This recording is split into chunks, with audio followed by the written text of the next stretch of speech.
Hey, it's Bijan. I have quite a few stories for you today.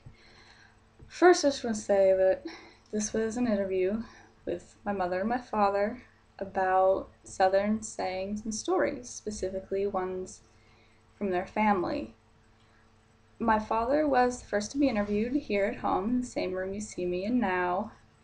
My mother went after that. It was about 2 to 3 hours. The interview went pretty smoothly, except for my camera. It kept cutting off, and I lost a lot of footage. So today I'm using my webcam instead. The other problems I had, my parents felt put on the spot. It's really hard to answer questions when you aren't really prepared for them. I know I would be in the same place. I had even problems asking the questions. My mind would blank. I wouldn't explain them well.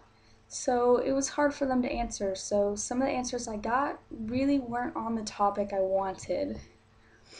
But to get to the fun part, I'm going to start with a story from my dad. He was telling me that once him and my mom were up visiting his father in Lake City and his father's family, and they were sitting at the table, and my grandfather threw out this phrase, rich as 6 feet up a bull's ass.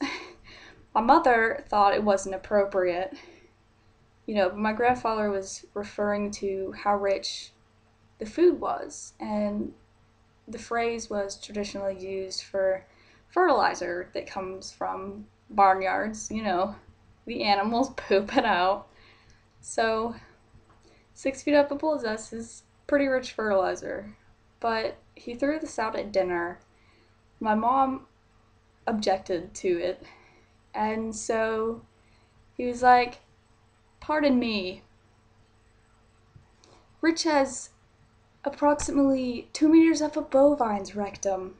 And everyone just died laughing. My father still thinks it's hilarious. I think it's hilarious. I don't know when I'd ever use it, but if I definitely got the chance, I think I would.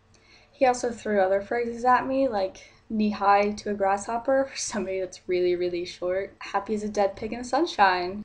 Can't never did anything, candid at all. Bird in the hand is worth two in the bush. Leola catch meddlers. Madder than a wet hornet. That'd be pretty mad.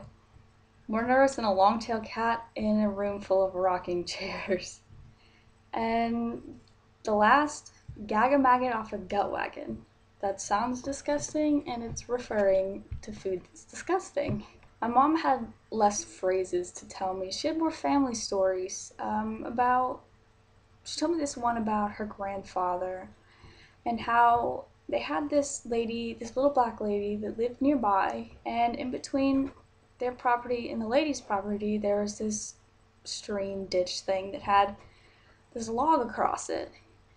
And the lady would always come over and have tea and coffee with my grandfather's mother for breakfast.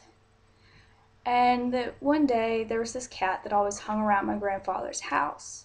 And so his mom told him to get rid of it, that she didn't want it hanging around the house.